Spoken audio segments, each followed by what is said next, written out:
Lummis, good to see you again.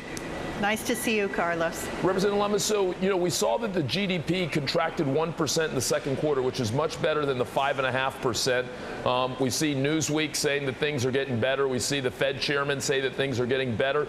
Is that your sense as someone who sits on the budget committee that the economy is beginning to get healthy again?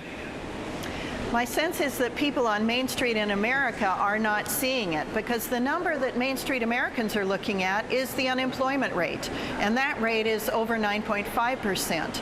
So until unemployment improves, numbers like the GDP that are showing some recent signs of promise are not hitting Main Street America. What more would you like to see done, Representative Lummis? I know you're a former state treasurer, and I know you think a lot about some of these economic issues.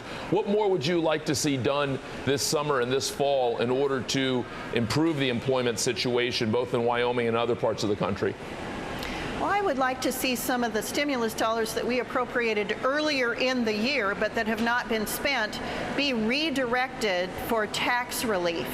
I believe that that may have a more stimulative effect at this point than some of the issues that the Democratic members of the leadership wanted to spend them on and have not yet spent them on. Now, Representative Lummis, you say that even though a third of the stimulus dollars are directed towards tax relief, and the argument that the president and a number of economists have made was that rather than give it as a lump sum, as we did during the Bush administration, a one-time check, that it would be better for the economy if we spread it out over 2 years so you get in each individual paycheck.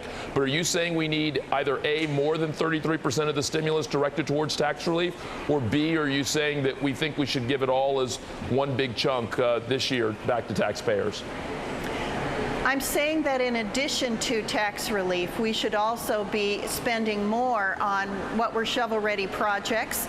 5% of the money was to be on shovel-ready projects, when in fact that would have had a more stimulative effect as well. So if it were up to me, I would have increased the amount that was available for tax credits and tax relief.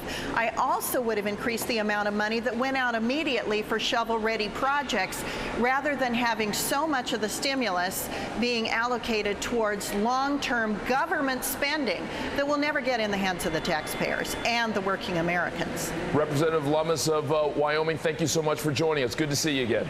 Nice to see you, Carlos. Coming up, another stain on America's favorite pastime. Two of baseball's biggest names are